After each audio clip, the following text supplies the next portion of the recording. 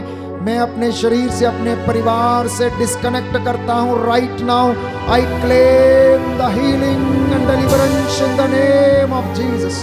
ओ शररा बाबा लबला कुंदलोश की मेरे बिदरदरा एली एली एली शररा मेरे नलाश की मेरे। हर प्रकार से पुराने जीवन से, बाप दादाओं से चली आई निरर्थक जीवनचर्या यीशु के पवित्र सामर्थी नाम से मैं आपके परिवारों से डिस्कनेक्ट करता हूं। I bless your families and your children with the precious blood of Jesus. Yeshu के पवित्र सामर्थी लहू से मैं आपके बच्चों को, आप दंपतियों को, पति और पत्नी को यीशु के पवित्र सामर्थी नाम से ब्लेस करता हूं। वो आपके जीवन पर अधिकार लें, आपके नस नस में बहने लगे, आपके शरीर के अंगों को पवित्र करें। संत पौलुस कहता है कि आप अपने शरीर के अंगों को अधर्म का साधन ना बनने दें। संत पौलुस कहता है कि आप अपने शरीर के अंगों को अधर्म का साधन ना बनने दें, बल्कि पवित्रता के लिए और धार्मिकता के लिए इन अंगों को समर्पित करें। अगर ऐसा हुआ है तो आज प्रभु के नाम पर पवित्र आत्मा के सामर्थ्य से इन शरीरों को प्रभु को समर्पित कर दें और ये शुद्ध हो जाएं। बोले आमीन। आमीन। Hallelujah, hallelujah, hallelujah, hallelujah. अपने फैक्ट्री में, आपके खेत में या आपके किसी भी जगह पर कोई भी अन्यायपूर्ण कार्य हुआ है, पाप की कमाई की ईंट यदि आपके घर में लगी है, आपकी नींव यदि उस घर से बनी है, उस पाप की कमाई से, घूस की कमाई से, कमीशन की कमाई से या किसी का शोषण करके कमाए गए धन से यदि आपने अपने घर का उद्धार करने की कोशिश की, बनाने की कोशिश की है, तो प्यारे भाई, प्यारी बहन, आज तौबा कर लेना। याद रखिए, जक्केउस ने पाप की कमाई से अपना घर भरा था। याद करें कि जक्केउस ने पाप की कमाई से अपना घर बना हुआ था और उसका घर में शांति नहीं थी, उसके घर में संकट था, उसके घर में अशांति थी। अशांति क्योंकि जक्केउस का घर पाप की कमाई से भरा था। ठगी मार मार कर उसका घर भरा हुआ था। जिस दिन उसने वादा किया कि मैं ये संपत्ति बेचकर आधी गरीबों में बांट दूंगा, उस दिन उसके घर में मुक्ति आई, आनंद आया, शांति आई, उन्नति आई। जिस दिन उसने कहा कि मैंने जिससे लूटा है उसका 4 गुना उसे लौटाऊंगा, तो उसके घर में उन्नति आ गई, शांति आ गई। इसलिए परिवार में यदि इस तरीके का कोई पाप का बंधन है तो आज यीशु से वादा करना, आज प्रभु के नाम पर वादा करना कि ये प्रभु, मैंने जिसका लूटा, मैंने जिसका कमाया, जिसका शोषण किया, किसी पड़ोसी की मेड़ बदली, तो आज मैं पापों के लिए प्रायश्चित करता हूँ और इन गुनाहों से मुझे आजाद कर, बंधनों को तोड़ दे मेरे जीवन से, मेरे बच्चों के जीवन से। बोले आमीन, आमीन। Hallelujah, hallelujah, hallelujah, hallelujah, hallelujah, hallelujah. अगर किसी ने दूसरे के बच्चों को देखकर उनसे घृणा किया और अपने आप को कोसा या उनके बच्चों को कोसा, किसी की बेटी या बेटे को, तो याद रखना आपके बेटे और बेटी पर भी वही बात लागू होती है। इसलिए उसके लिए क्षमा याचना कर लेना।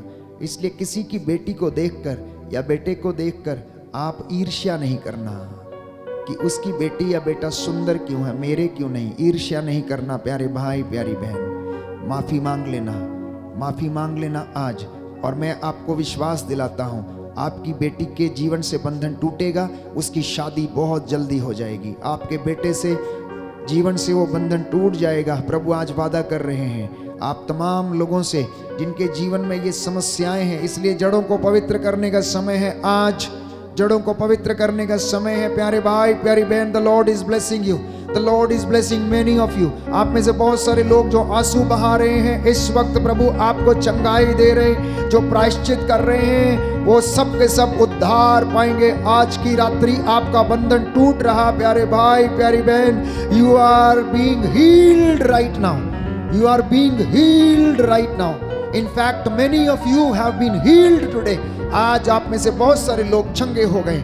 आपने अपने गुनाहों को जान लिया, परेशानियों को जान लिया। प्रभु आपको आशीष प्रदान करते हैं। बोलो आमीन, आमीन, हालेलुया, हालेलुया, हालेलुया, हालेलुया। प्रार्थना में जो कुछ मांगा पूरा करो अरमान। प्रार्थना में जो कुछ मांगा पूरा करो अरमान। प्रार्थना में जो कुछ मांगा पूरा करो अरमान। प्रार्थना में कुछ मांगा पूरा करो अरमान। अनुग्रह का समय है, बरकतों की बारिश इस वक्त हो रही है। जिसकी जितनी बड़ी झोली है उतनी आशीष आप उसमें समेट लें। जितना आपने अपने आप को तैयार किया है उतनी आशीष आपकी झोली में बरसेगी। घुटनों पर आ जाएं, विश्वास करें तो ईश्वर की महिमा देखेंगे। प्रभु ने आपके बंधनों को तोड़ा और आज़ाद किया है। वो आपको अपने पवित्र सामर्थी नाम से, अपने पवित्र लहू से इस वक्त मसा करता है। प्रभु की आशीष आपके परिवार पर उतरे और आपको सारे पूर्वजों के पापों, श्रापों और बंधनों से आज़ाद करे। मैं इस विशेष कृपा के लिए आप सबके लिए प्रार्थना करता हूँ। प्रभु आपको चंगाई और आशीष प्रदान करे। दया करने वाले, चंगा करने वाले यीशु राजा, पिता ईश्वर, सर्वव्यापी, सर्वज्ञानी पिता, हृदयों की ताह लेने वाले ईश्वर, तूने कहा मैं वो प्रभु हूं जो तुम्हें स्वस्थ करता हूं। तुम अपने प्रभु ईश्वर की सेवा करोगे और वो तुम्हारे अन्न जल को आशीष प्रदान करेगा। हे प्रभु, भजन संहिता 41 पद संख्या 4 से 5 में लिखा है कि तू रोगी को रोगशैया पर सांत्वना देता और रोगी का बिस्तर बदलता है। प्रभु मुझ पर दया कर, मुझे चंगा कर, क्योंकि मैंने तेरे विरुद्ध पाप किया है। हे प्रभु यीशु, तेरे इन बच्चों पर भी दया कर।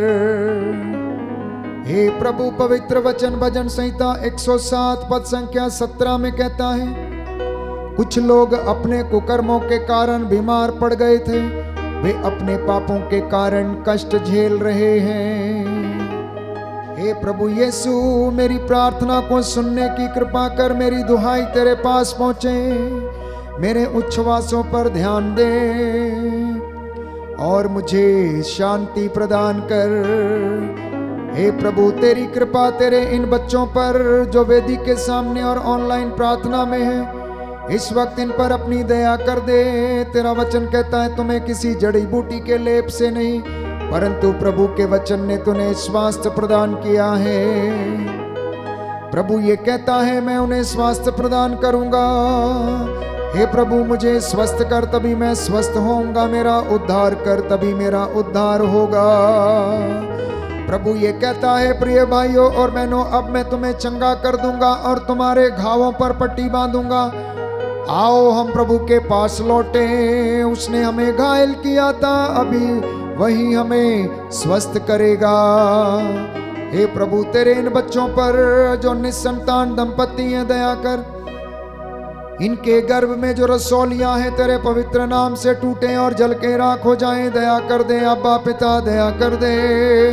मैं तेरा दास मूसा के जैसे इन हाथों को उठाता हूँ, प्रायश्चित करता हूँ इन पर और मुझ पर दया कर दे। हमारे माता पिता पर, सभी भाई बहनों पर, और तेरे चुने हुए अभिषिक्तों, पुरोहितों, धर्म संगियों पर दया कर दे। नेताओं पर दया कर, शासकों प्रशासकों पर दया कर, जिससे कि ये निस्वार्थ रूप से तेरी प्रजा की अगुवाई कर सकें। हमारी प्रार्थना सुन ले हमारे उद्धारकर्ता यीशु प्रभु के द्वारा।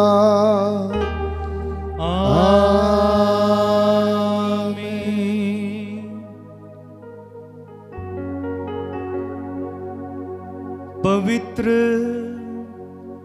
परम प्रसाद की आराधना हो, स्तुति हो, महिमा हो सदा सर्वदा।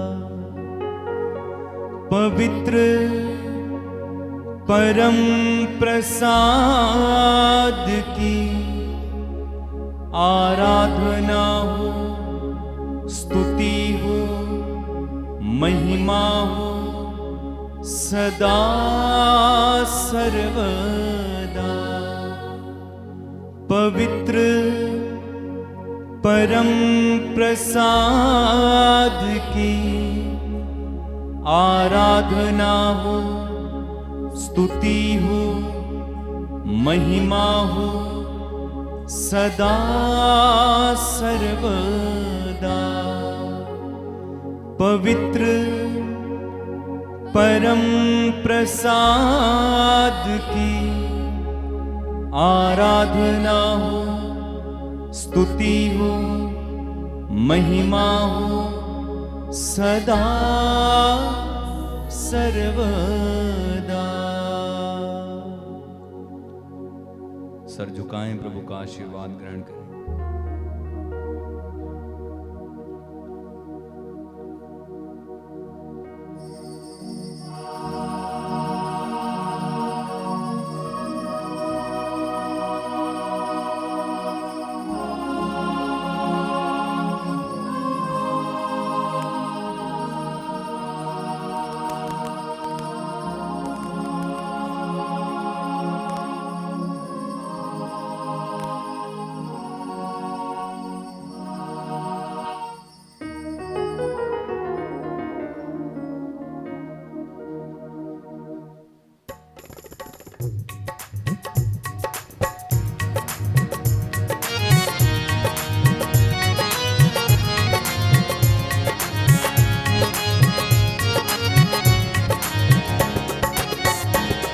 खुदाया शुक्र है तेरा, हमें ये दिन दिखाया है।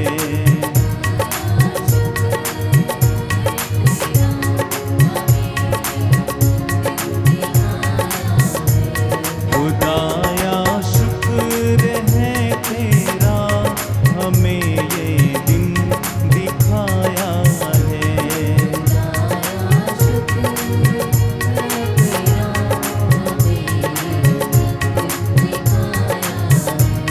तेरे दर पे हम आए हैं और अपना सर झुकाया है। तेरे दर पे हम आए हैं और अपना सर झुकाया है। खुदाया शुक्र है तेरा, हमें ये दिन दिखाया है। खुदाया शुक्र है तेरा, हमें ये दिन हम अपने सारे हदिये लेकर तेरे घर में आए हैं। हम अपने सारे हदिये लेकर तेरे घर में आए हैं। भला में पाप में तूने हमें ये ही सिखाया है। भला में पाप में तूने